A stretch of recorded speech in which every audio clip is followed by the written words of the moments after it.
abra sua Bíblia em Apocalipse 2:18.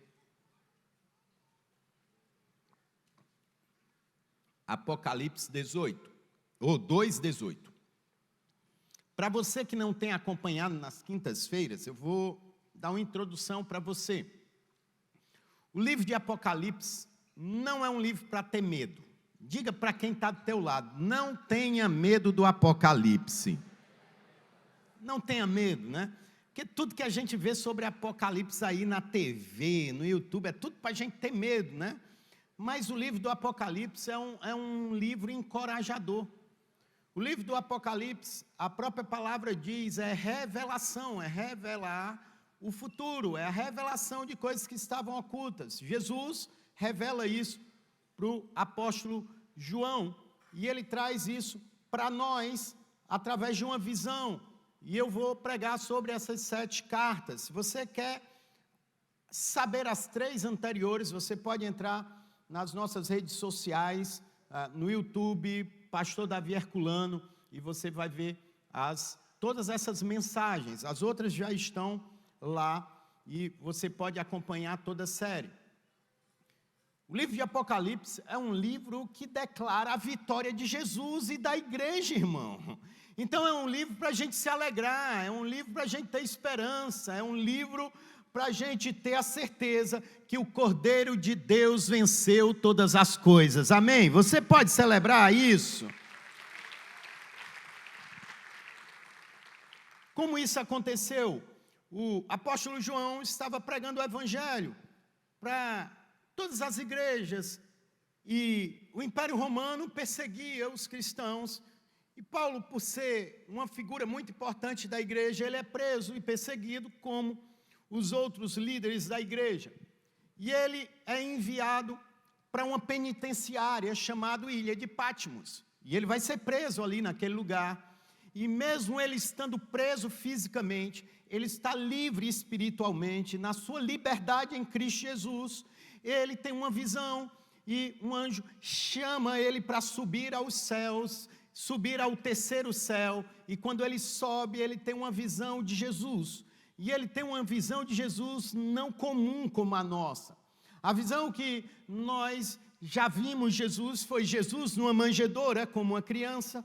Nós vimos Jesus como um homem pregando e anunciando o evangelho e chamando outros homens para serem seus discípulos. Nós tivemos a visão de Jesus, um Jesus sofrendo na cruz, onde ele foi crucificado, pregos, uma coroa de espinhos, sangues, chicotes, vergonha ele passou e dores ele sofreu. Essa visão nós tivemos de Jesus, mas também tivemos uma visão de Jesus ressurreto, aquele que foi sepultado, mas ao 3º dia ressuscitou, e durante 40 dias andou no meio dos apóstolos, pregando sobre o reino dos céus. Não foi nenhuma dessas visões que João teve. João teve a visão de Jesus glorificado, o Rei dos reis, o Senhor dos senhores, o governador de todas as coisas, Jesus em glória, o Deus Todo-Poderoso. Foi essa visão que ele teve. Então, quando ele virá da forma que João viu. Ele não virá mais sofrendo, ele não virá mais como um menino, mas ele virá como rei, amém? Ele virá como rei. E dentro dessa visão, Jesus nos dá muita esperança, porque ele não fala da igreja, ele não aponta a igreja, ele não exorta, encoraja a igreja olhando de fora. Ele diz que os candelabros, 7 candelabros, são as 7 igrejas. E Jesus passeia no meio da igreja. Jesus está aqui, irmão, olhando para nós. Está aqui falando conosco, está aqui ministrando a nós através da sua palavra. Eu sou apenas um locutor das escrituras do Senhor, amém? E as cartas, para você que quer entender melhor, ela sempre vai ter 4 estágios. Apenas uma carta só tem 3 estágios, mas normalmente as outras têm 4 estágios. O primeiro Jesus se apresenta, é a apresentação. O segundo, o elogio. Jesus sempre olha para a igreja e vê as virtudes da igreja e elogia a igreja. Depois vem uma instrução, correção, ajuste, exortação. Para quê? Para que a igreja se alinhe, se conserte e viva as promessas de Deus, porque esse é o quarto ponto. Todas as cartas terminam com a promessa de Deus. Você pode levantar a sua mão e dizer: Deus tem uma promessa e Ele quer que eu acesse. Amém? Então vamos ler a carta à igreja de Tiatira. Apocalipse 2, verso 18 diz o seguinte: ao anjo da igreja em Tiatira, escreva: eis o que o Filho de Deus, cujos olhos são como chamas de fogo e os pés como bronze reluzente. Conheço as suas obras, o seu amor, a sua fé, o seu serviço e a sua perseverança. E sei que você está fazendo mais agora do que no princípio.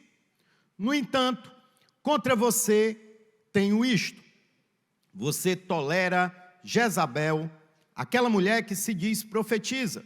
Com os seus ensinos, ela induz os meus servos à imoralidade sexual e a comerem alimentos sacrificados aos ídolos. Dei-lhe tempo para que se arrependa, mas ela não quer se arrepender da sua imoralidade. Por isso, vou fazê-la adoecer e trarei grande sofrimento aos que cometem adultério com ela. Caso não se arrependam das obras incitadas por ela, certamente ferirei de morte os filhos dessa mulher. Então todas as igrejas saberão que eu sou aquele que sonda a mente e o coração dos homens, e retribuirei a cada um de vocês de acordo com as suas obras. Aos demais que estão em Tiatira, a vocês que não seguem o ensino dela e não a conheceram, como eles dizem, os profundos segredos de Satanás, digo: não porei outro fardo sobre vocês, senão que se apegue com firmeza ao que vocês têm até que eu venha. Aquele que vencer e fizer a minha vontade até o fim, eu darei a ele autoridade sobre as nações. Ele as governará com cetro de ferro e despedaçará como a um vaso de barro. Eu lhe darei a mesma autoridade que recebi do meu Pai. Também lhe darei a estrela da manhã. Quem tem ouvidos, ouça o que o Espírito diz à igreja. Você pode reconhecer a palavra de Deus celebrando essa palavra? Pai, eu quero te agradecer por nosso culto, segundo culto do dia, que nós pudemos prestar a Ti, e te pedimos: nos edifica, constrói a Tua palavra dentro de nós. Nós oramos como Davi orava: escrevi a Tua palavra no meu coração para não pecar contra Ti. É isso que nós queremos, ó Senhor, que a Tua Escritura entre no nosso interior, para que a gente não venha pecar contra Ti. Eis-me aqui como Teu porta-voz, fala conosco. Espírito Santo, essa é a Tua igreja, passeia no nosso meio. Nós temos ouvidos e estamos aqui ouvindo Deus. Oramos a Ti no nome de Jesus. Amém? Essa carta é a maior das 7 cartas, e há um contraponto, porque é escrita para a menor das 7 igrejas.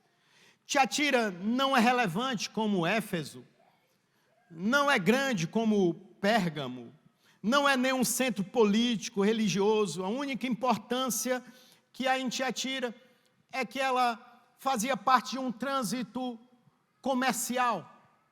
Essa cidade era muito conhecida por ser uma sede de muitos sindicatos. Na época, conhecido como grêmios de comércio. Lã, couro, muitas coisas voltadas a linho, mas também muito conhecido pelo bronze que produzia. Tinha muitos tintureiros, alfaiates e vendedores de púrpura. Nós conhecemos a história de Paulo quando vai a Filipos e lá vai instituir uma igreja naquele lugar, vai para um local à beira do rio, para um local de oração, e lá ele conhece uma mulher chamada Lídia. Lídia é a primeira mulher da Ásia Menor, hoje conhecido Turquia, que entrega a vida para Jesus. Ela é da cidade de Tiatira. A Bíblia fala que ela era uma vendedora de tecidos coloridos, dessa tintura. Ela tanto trabalhava com lã, com tecidos, como essa tintura. E ela era uma grande comerciante, que ao se converter ao Evangelho, ela se torna uma financiadora do Evangelho e do ministério de Paulo. Havia algo nesses grêmios em que, para você ser próspero, para você evoluir comercialmente, você tinha que participar do que esses sindicatos participavam. Você tinha que ter o mesmo pensamento ideológico, você tinha que ter o mesmo comportamento, você teria que comer o que eles comiam e adorar o que eles adoravam. Então, os cristãos estavam tomando o molde do mundo. É uma das críticas dessa carta. Mas vamos iniciar pelo verso 18, como Deus apresenta Jesus na sua carta. Eis que diz o Filho de Deus, cujos olhos são como chama de fogo. Ele está dizendo que Jesus é aquele que enxerga todas as coisas. Você pode ocultar a sua vida das pessoas mais próximas de você, mas você jamais vai poder ocultar a sua vida e o seu íntimo de Jesus. Ele é aquele que sonda mente e corações, ele é aquele que conhece os desejos e o interesse, as intenções do nosso coração. Por isso, ele é apresentado como aquele que tem olhos como chama de fogo. Diz também que ele tem os pés como de bronze reluzente. E essa é uma característica muito linda da palavra de Deus. A palavra de Deus sempre vai nos apresentar algo conhecido para nos levar a algo desconhecido. Quando ele fala bronze reluzente, aquela igreja da época, ela entende exatamente o que é. Porque lá se produzia o melhor bronze da região. Tão reluzente esse bronze, que era utilizado como espelho. Então ele está dizendo que eu sou como bronze reluzente. Ele está dizendo que igreja, você, eu, nós precisamos olhar para o nosso espelho, que é Jesus. Nós temos um verdadeiro referencial. Nós precisamos lutar e nos esforçar para sermos como Ele. Ele nos confronta não para nos condenar, mas para nos moldar e acessarmos tudo aquilo que Ele nos prometeu. Amém?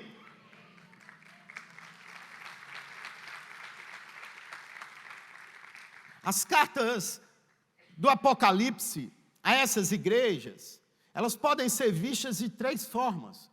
Elas podem ser vistas para a época, para a igreja local, para Tiatira, para o povo do dia que receberam, da data que receberam.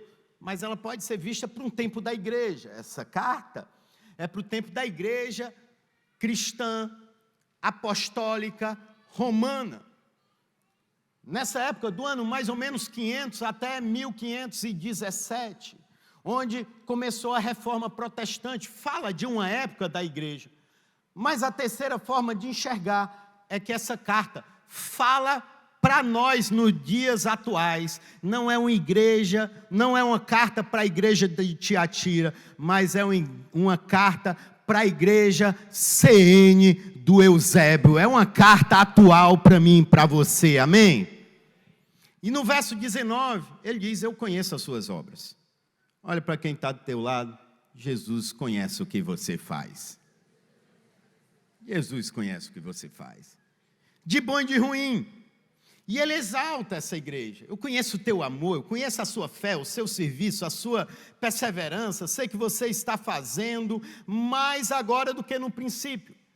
Quem está acompanhando a série lembra que o que Deus chama a atenção da igreja de Éfeso é o quê? Você perdeu o primeiro amor. Você está fazendo menos agora do que você fazia no começo. Essa igreja é diferente, ela está fazendo mais agora. Ela está produzindo, ela está mais intensa em amor, ela é fervorosa em obras, ela persevera também no Senhor. Mas ele diz, no entanto, eu tenho algo contra você. Você tolera Jezabel. O que é isso? Você tolera tanto Jezabel como os comportamentos dela. E ele vai falar aqui de 3 grupos, que é o que eu também quero dar centralidade nessa palavra. Ele vai falar daqueles que são santos, que permanecem, que estão fazendo as boas obras, estão falando daqueles que toleram, e está falando daqueles que estão tendo os profundos segredos de Satanás. São 3 tipos de homens, 3 tipos de comportamentos vistos dentro da igreja, que não é diferente de nós. Que comportamentos são esses? Primeiro comportamento, quem é fiel, aquele que se mantém fiel, independente do seu contexto, independente da situação financeira, independente se está progredindo ou não profissionalmente, independente se está com a posição ministerial, se está servindo ou se está liderando, mas que está fiel, porque tem convicção da palavra de Deus, que não abre mão para nada, que não abre mão para a circunstância, que não abre mão para a dor, que vai ser perseverante até o fim. Jesus está dizendo que essas pessoas são como Paulo, que combatem o bom combate. Mesmo uma cidade envolta do mundanismo, mesmo uma cidade que está negociando os princípios, mas estão fiéis. E nós precisamos entender que quando nós estamos caminhando com Jesus, nós não somos mais frutos do meio, como dizem alguns filósofos e alguns sociólogos, que nós somos resultados do meio. Não, nós somos resultados do relacionamento que nós temos com o Espírito Santo. Nós somos o resultado do relacionamento que temos com a palavra de Deus. Nós somos o resultado do relacionamento que nós temos com Jesus, e não o resultado das circunstâncias e das pessoas que nos cercam. Ele está mostrando isso, mesmo no meio de um povo que está desviado ou que está tolerando, existem pessoas que não negociam os princípios. Eu lembro que um tempo atrás, eu passei por uma situação muito difícil, que uma pessoa muito querida minha, a gente tinha um embate de problemas, e ele veio brigar comigo por uma situação. E começou a gritar, começou a me xingar, e quanto mais eu ficava calado, mais se gritava, quanto mais eu não tinha reação, mais vinha com reação provocadora para cima de mim. E olhei para ele e disse: meu irmão, você não vai brigar comigo. Ele disse: por quê? Eu disse: porque eu resolvi não brigar com você. Eu sei que dentro de mim estava doido para dar umas porradas mesmo. A minha vontade era ter retribuído à altura. Mas eu disse: eu estou cheio do Espírito Santo, eu tenho minha atmosfera.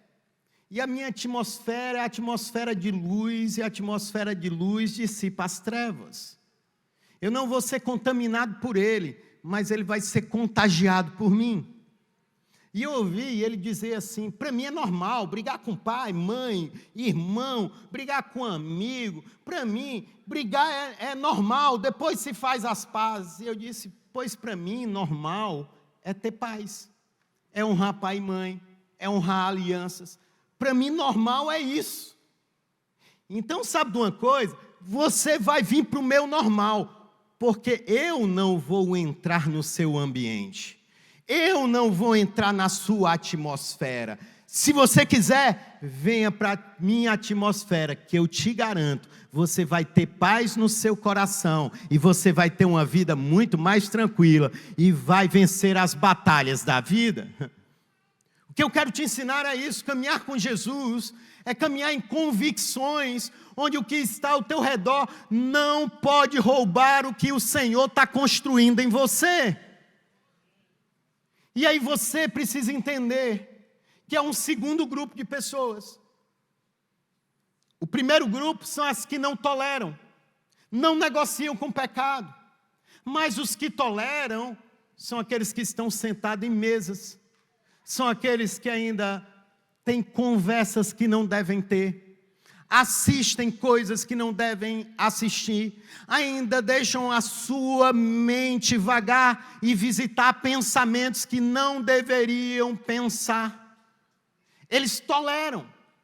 E a Bíblia fala, toleram o comportamento de Jezabel. O que é esse comportamento? Jezabel ela é uma princesa sidônia. Ela era filha de Etbaal. Etbaal é Deus Baal. Ela adorava e exaltava Baal. Ela era impura. E ela casa com Acabe, rei de Israel. E Acabe, mesmo sendo rei, tem o seu reinado todo manipulado pelo espírito dela. Jezabel é um arquétipo. Arquétipo é modelo, que é repetido e replicado. Está dentro das nossas casas, está aqui dentro da igreja, está dentro das empresas. Que arquétipo é esse? É o arquétipo que fica levantando contenda e confusão o tempo todo. É o arquétipo que só sabe caminhar debaixo de manipulações. É aquele modelo de pessoas que ficam excitando e nos apontando o tempo todo para a sexualidade, despertando através da sensualidade. Essa é a característica de Jezabel, nos levando pelos caminhos de sedução. E ele está dizendo que é um grupo que tolera isso, é fiel a Deus, ainda está firme, ainda adora ao Senhor, mas sabe, ainda está simpatizando com coisas que não deveriam simpatizar. Deus está dizendo para você não tolerar aquilo que Ele não tolera. Deus está dizendo para você que se você não der o basta, não cortar algumas situações, não se afastar, você pode ser despromovido para o terceiro grupo, que são os grupos que estão mergulhados no adultério, na imoralidade, nas comidas sacrificadas, sabe, desvalorizando os seus negócios, tendo que negociar para sustentar-se de qualquer forma, abrindo mão dos princípios do Senhor. Mergulhados, perdidos. Era composto o terceiro grupo, os desviados, os carnais, eram os desobedientes, rebeldes, liderados por esse espírito. Irmão, aonde há um espírito de desobediência, há um espírito de ruína. A desobediência leva à ruína. A obediência nos leva à exaltação. Nós precisamos amar a obediência do Senhor, ao Senhor, custe o que nos custar. Eu lembro bem da minha caminhada cristã. Eu não sou mais um menino na fé. Eu disse aqui quinta-feira passada, e eu quero reforçar isso aqui para a igreja no domingo. Se um dia vocês me virem desviado, vocês não vão ver, eu creio nisso. Mas se um dia vocês me verem desviado, eu autorizo vocês a baterem em mim, baterem com força. Pode bater com força mesmo. Eu não sei se vocês são da minha época de menino, que a gente tinha uma brincadeira chamada licença. Alguém sabe licença? Não, tinha um grupo de meninos, se juntavam. Tinha dois nomes, licença ou abarca, era um dos dois, né? mais conhecido para em alguns locais de abarca. O que era isso? Era um grupo de meninos que dizia assim: ninguém pode sentar. Se você for pegue sentado, você tem que pedir licença antes. Se você não pedir licença, a gente pode abarcar, chutar, bater, o que fosse. Então a gente ia sentar, a gente dizia licença, pronto, podia sentar. Mas se o caba tivesse sentado, a gente chegava, ó, e fininho assim, o caba sentado, ó. Aí o cara ficava, não conseguia nem dizer licença porque estava sem ar, né? Enquanto ele não conseguia falar, o pessoal continuava batendo. Eu estou te autorizando a fazer a mesma coisa se você me ver desviado, irmão. Pode me bater, ficar sem fôlego. Por que eu te digo isso? Porque eu tenho experiência na palavra, relacionamento com o Espírito na palavra, intimidade com Deus de uma forma que eu me torno, indesculpável em me afastar de Deus. Indesculpável. Então eu vou precisar de umas boas palmadas com força para eu voltar para o caminho, irmão. Nós precisamos ter consciência do caminho que nós fomos resgatados. Aonde nós estamos, a gente já não pode mais voltar. Deus nos tirou do lamaçal em Cristo Jesus, irmão, e nos colocou sentado em lugares celestiais em Cristo Jesus. Nós não podemos negociar a nossa fé. É o que essa igreja está sendo chamada aqui, ele está mostrando os estágios. Às vezes a gente começa, entrega a vida para Jesus, e é o primeiro amor, e está envolvido, e às vezes o mundo começa a tomar, com o tempo, depois de convertido, eu já voltei a sentar com as pessoas que eu sentava antes. Eu lembrava que eu saía para trabalhar, viajava, era do trabalho para o hotel, ligava para casa, orava com a esposa, ia dormir no hotel, no outro dia acordava, fazia essa rotina e ia para casa, voltava para casa. Mas chegou um tempo que aí um amigo chamava, não, vamos jantar, cara. Eu disse, vamos. Aí comecei a jantar com a roda de amigos que não buscavam a Deus. Depois eu disse, rapaz, no jantar, bora tomar uma cervejinha. Aí eu comecei, não, cara, só um pouquinho, não faz mal não. Só um pouquinho. Depois um pouquinho, só um pocão. Depois só um pocão. Comecei a sair para festas, para noitadas. Até que um dia, essa própria palavra se fez verdade na minha vida. Eu tive em Tiatira, e eu agradeci a Deus, porque eu vi Jesus com os olhos de fogo. Eu tive uma experiência sobrenatural. Eu estava em uma boate em Teresina, irmão, e eu tinha bebido bastante, e eu já conhecia Jesus, eu já caminhava no Evangelho 5, 6, 7, eu não lembro exato, mas eu estava, aquele cristão que vinha só cumprir tabela aqui. Na semana eu vivi o que eu queria, e lá na pista de dança passa uma mulher na minha frente, e olha para mim, e os olhos dela eram como olhos de fogo. Ela disse para mim, o que você está fazendo aqui? Você não pertence a esse lugar.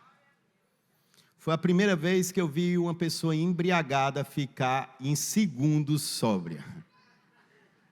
Fiquei bonzinho, peguei um táxi, saí correndo para o hotel, e lá eu me derramei diante do Senhor, me arrependi, voltei para os caminhos do Senhor para nunca mais sair, irmão.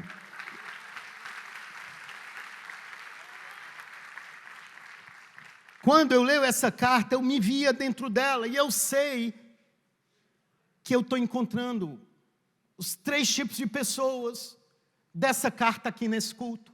Aqueles que estão firmes, aqueles que estão tolerando o pecado, que estão ainda flertando, que ainda, não estão pecando, mas está na linha, irmão. E aqueles que estão mergulhando. E o que eu acho lindo da palavra de Deus, é que nosso Deus é paciente. Você pode dizer isso, nosso Deus, Ele é paciente. Nosso Deus é paciente. E Ele está aqui nos confrontando, não para nos condenar, mas para nos preparar para que a gente viva a promessa na nossa família, para que a gente viva a promessa na nossa vida, para que a gente viva a promessa no nosso chamado. O resultado de responder a um alinhamento de Deus é usufruir daquilo que Ele prometeu. Antes de tratar a nossa vida com juízo, Ele nos confronta em misericórdia, porque Ele é paciente, longânimo. Ele tem prazer no arrependimento de um ímpio. Ele tem prazer quando um que está distante dele, um filho, volta para Ele. Ele tem prazer em não deixar nenhum de nós se perder. Ele nos chama sempre para o arrependimento. Nós precisamos entender que a vontade de Deus sempre é ajuntar os seus filhos. Mateus 23, 37 diz: Jerusalém, Jerusalém, quantas vezes eu quis ajuntar os seus filhotes como uma galinha, e os seus filhotes não quisestes. João 5,40, Jesus diz outra feita: contudo não quereis vir a mim, para terdes a vida eterna. Apesar de muitas vezes nós não querermos, Deus continua nos querendo e vindo ao nosso encontro. A igreja de Tiatira, essa carta que nós recebemos, é para dizer, irmão, que o Senhor continua insistindo na sua vida, que o Senhor continua acreditando em você, que hoje Ele está disponível para te acolher em arrependimento, que Ele está disponível hoje para te fortalecer e você não tolerar o pecado, para que você entre no grupo dos firmes e fiéis, porque mesmo que sejamos infiéis, Ele permanece fiel. Ele permanece fiel. Ele permanece fiel. O mundo pode se corromper, mas nós vamos permanecer fiel. Que eu quero despertar na sua vida, falando das 7 cartas, é deixar essa igreja preparada a tempo ou fora de tempo. Eu não sei quando Jesus vai voltar. Não sei. E nem vou me atrever a dizer quando. Porque pode ser já já. Mas pode ser daqui a algum tempo. Nós não podemos controlar a vinda de Jesus. Mas nós podemos controlar quem nós somos e estamos nos tornando. O que depender de nós. E o que depende de nós é mudar comportamento, é mudar a mentalidade, é mudar o foco da nossa vida. Essa igreja, alguns se desviaram porque manteram o foco em ganhos financeiros. Essa cidade vivia do comércio. E para que ela sobrevivesse financeiramente, que prosperasse, negociou os princípios cristãos. A minha pergunta para você: o que você tem negociado para você ser uma pessoa de sucesso? O que você tem negociado para você ser próspero? A gente está numa geração onde se fala de muita prosperidade, de muito avanço, de muito rompimento. Eu acho isso muito legal. Amém. Mas isso não pode ser o centro da nossa fé. O centro da nossa fé é Jesus. Se a gente precisar abrir mão da nossa prosperidade, nós vamos abrir. Não vamos abrir mão da nossa fé, nem da nossa salvação.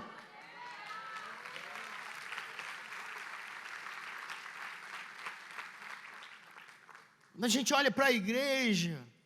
Essa igreja, irmão, que era perseguida, pessoas que não abriam mão de nada pela sua fé, nem da própria vida. Entregavam literalmente a sua vida para ficarem firmes em Jesus. Minha reflexão para você hoje é te perguntar em qual grupo você está. Você está nos firmes? Naqueles que não pecam, que não negociam, que não abrem mão? Ou você está tolerando? Ou você está dizendo, não, eu vou fazer do meu jeito. O senhor sabe, né? Eu tenho que sobreviver, eu tenho que pagar minhas contas. O senhor sabe, né? A carne é fraca. Né? Ninguém é de ferro, né, pastor? Sabe? Eu vivo no mundo, né, pastor? Sabe, né? Eu tenho que falar a linguagem do mundo, não é? Sabe? É os que toleram. E tem aqueles que já entraram no pior estágio, que é no estágio do entorpecimento. Estão entorpecidos pelo pecado. Quando pecam,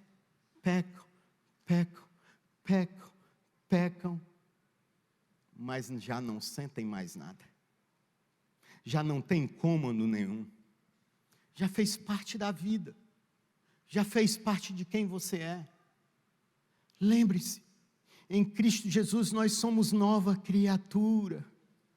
Nós não podemos nos contentar com o velho homem.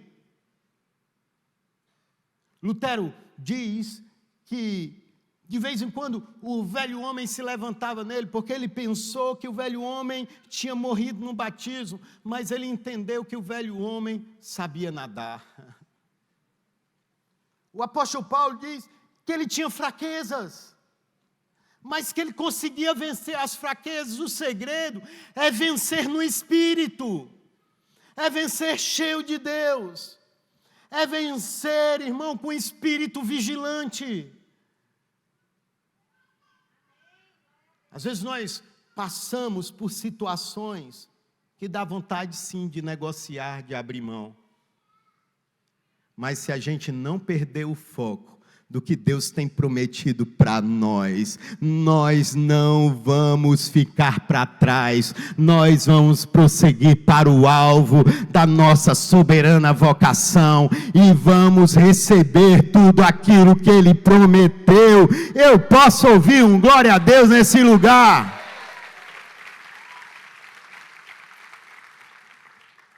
Eu amo a palavra de Deus, eu amo o seu cuidado, eu amo as suas exortações.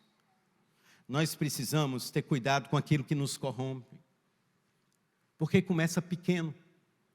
Por isso que ele está nos alertando aqui: não tolere. Não tolere o que Deus não tolera. Eu acompanhava um casal de noivos, e eu começava a dar conselhos, e namorando, e noivaram, e como já eram de idades mais avançadas, aí a gente diz glória a Deus e aleluia, né? Quando tem a unção do desencalhamento, essa igreja tem a unção do desencalhamento, aleluia.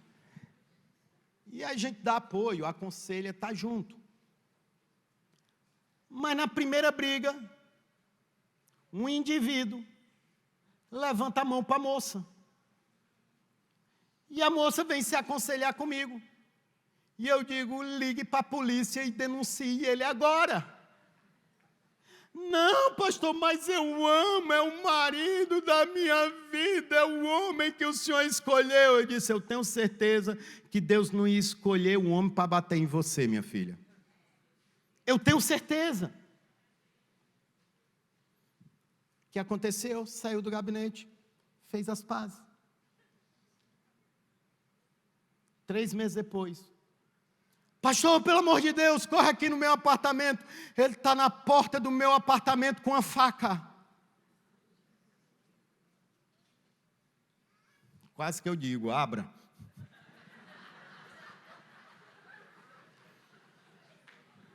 Ela não chamou a polícia da outra vez? O que foi que eu disse? Chama a polícia. Ela disse, não, o bichinho.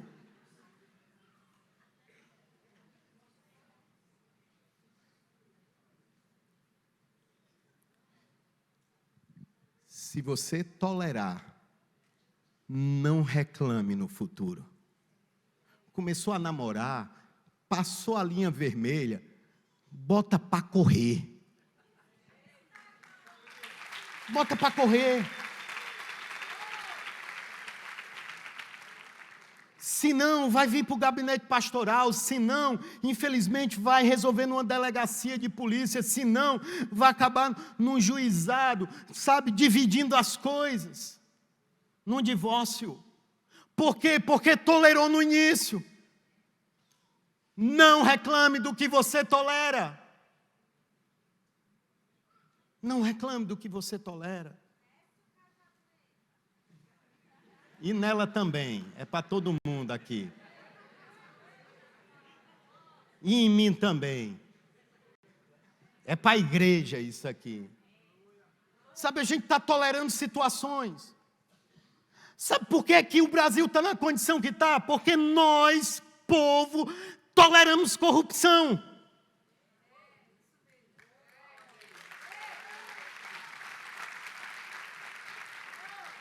E muitos de nós, se tivéssemos no governo, íamos ser corruptos igual.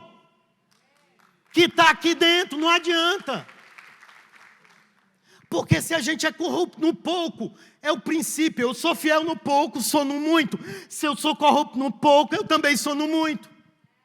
Se eu sou corrupto num pouco, num troco. Se eu me corrompo, enrolando uma hora de trabalho. Se eu me corrompo e não pagar dinheiro a um funcionário ou imposto para o governo, como é que eu posso exigir que eu tenha um governo honesto? Eu falei que o cajado era para todo mundo. Sabe, nós fomos chamados para ter o caráter de Cristo, irmão. Por isso que eu vejo muita gente reclamando de governo A, de governo B.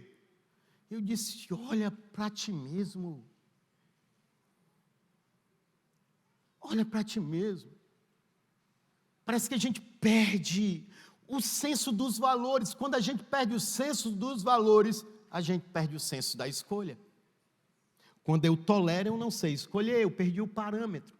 Mas quando eu não tolero, eu vou saber escolher. E você nasceu para saber escolher. Você nasceu para escolher o reino de Deus, a justiça do Senhor e a bondade dEle. Amém? Celebre a Deus por isso.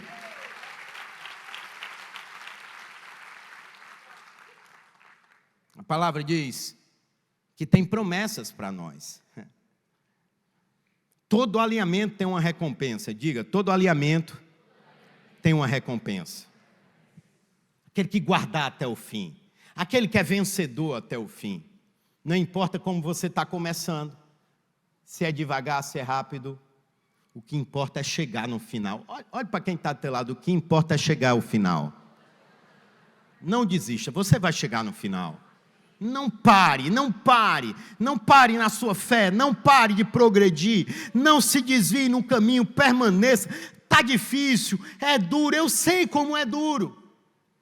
Eu sei como é duro lutar no mundo, eu sei como é duro lutar com si mesmo, com as suas vontades, com as suas formações, com a sua mentalidade que foi forjada ao longo do tempo.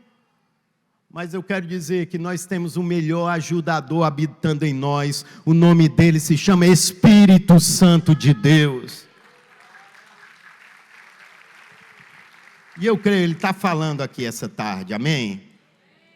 Ele diz que o vencedor vai conhecer, não as coisas profundas de Satanás, mas as coisas profundas de Jesus. Eu profetizo sobre a sua vida, você que for fiel, que se alinhar, que permanecer, você vai conhecer coisas profundas do Senhor. Você vai conhecer coisas gloriosas de Deus. Você vai ter experiências sobrenaturais do Senhor. Eu creio claramente. Eu creio claramente. Ele está dizendo que ele vem despedaçar o barro. Sabe, tem uma visão do profeta Jeremias, que nós somos como um barro, todos os homens como um barro, e que todos serão quebrados. A diferença vai estar naqueles que estiverem na mão do oleiro. A diferença não está no barro, nem está no tipo que vai nos quebrar. A diferença é na mão de quem nós vamos estar. Porque se nós somos quebrados na mão do oleiro, há uma garantia, ele vai refazer, e o que ele refaz é algo maravilhoso e glorioso. Não tenha medo de se quebrantar, de se quebrar diante de Deus. Eu já fui quebrado pelo mundo, irmão. O mundo não tem pena da gente. Mas o nosso Deus só dá a medida exata que a gente pode suportar. Quando a gente pensa que a gente vai quebrar, que está tensionado, mas está no Senhor, o Senhor vem dar um alívio. Mas quando a gente pensa que vai acabar, Deus começa a tensionar mais ainda. Só que a gente pensa que a tensão que a gente aguentava era do tamanho da anterior. Não, Ele tensiona mais. Já notou? Sabe o que Ele está dizendo? Eu te tensiono porque eu estou te fazendo muito mais forte. Você suporta bem mais o que você pensa. E o que eu tenho para você é tão grandioso que eu estou te fortalecendo em mim. Não saia da minha presença, que a promessa que eu tenho para você se cumprirá.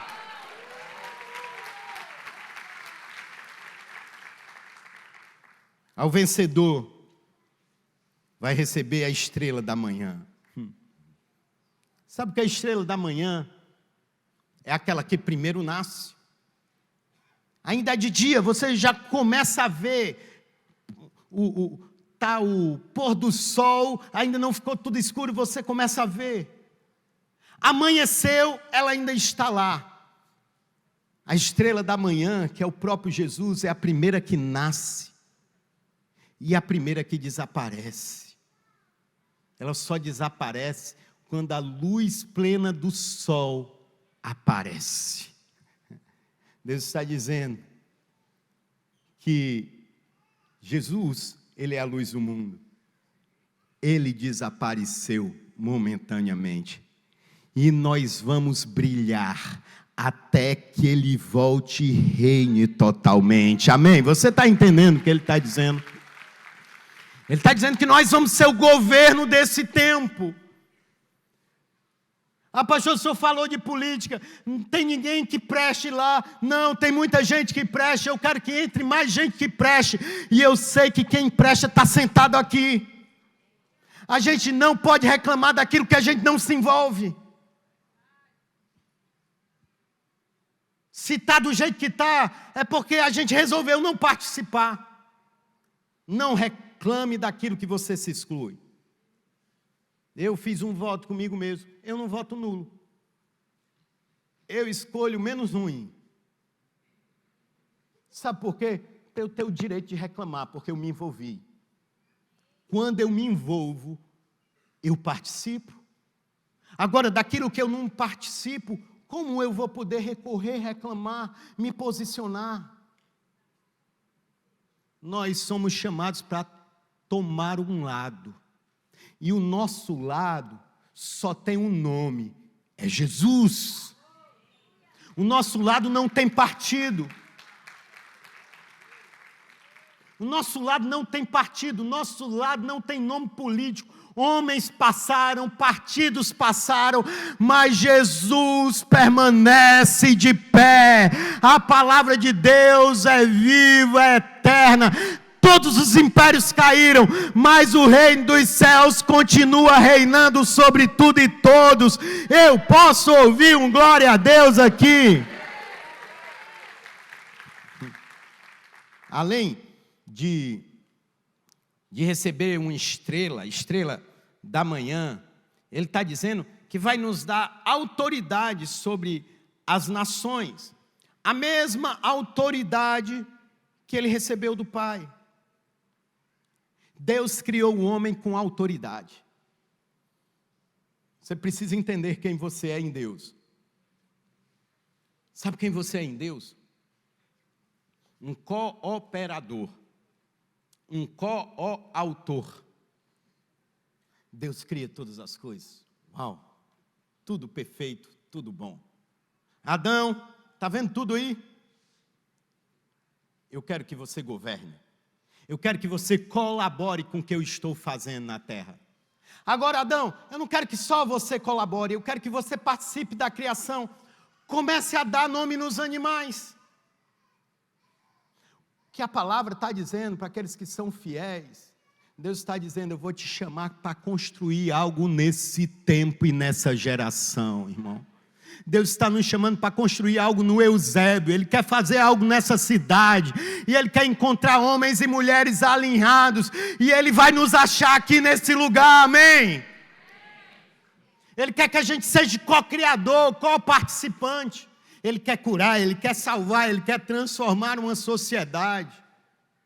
O reino de Deus já está aqui no meio de nós, amém? Jesus já está aqui nesse lugar, passeando no meio da igreja. Quem é perto de mim sabe qual é a minha oração, o que eu sonho. Enquanto o louvor toca, enquanto eu prego, pessoas estão sendo curadas. A minha oração é essa. Pessoas estão sendo tocadas. O Espírito Santo mesmo é que vai estar ministrando a você. Eu sonho num tempo, é o louvor tocando. E pessoas já entregando a vida para Jesus. Sabe, um espírito de arrependimento, um espírito de transformação, porque Deus nos chamou para governar com Ele, amém? Nós começamos a governar com Ele a partir do mundo que Ele nos entregou. Governe bem no seu casamento. Tenha uma boa relação, marido e esposa. Governe bem sobre a sua casa.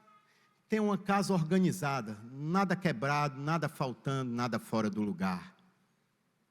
Governe bem no teu horário de trabalho. Seja um exemplo. Seja um exemplo em que seu chefe vai te parabenizar. Ah, mas o senhor não conhece meu chefe. Conheço. O nome dele é Jesus. Você não trabalha para homens, você trabalha para o Senhor. Se você não for reconhecido, Deus vai te mover para um local que você vai ser abençoado e reconhecido.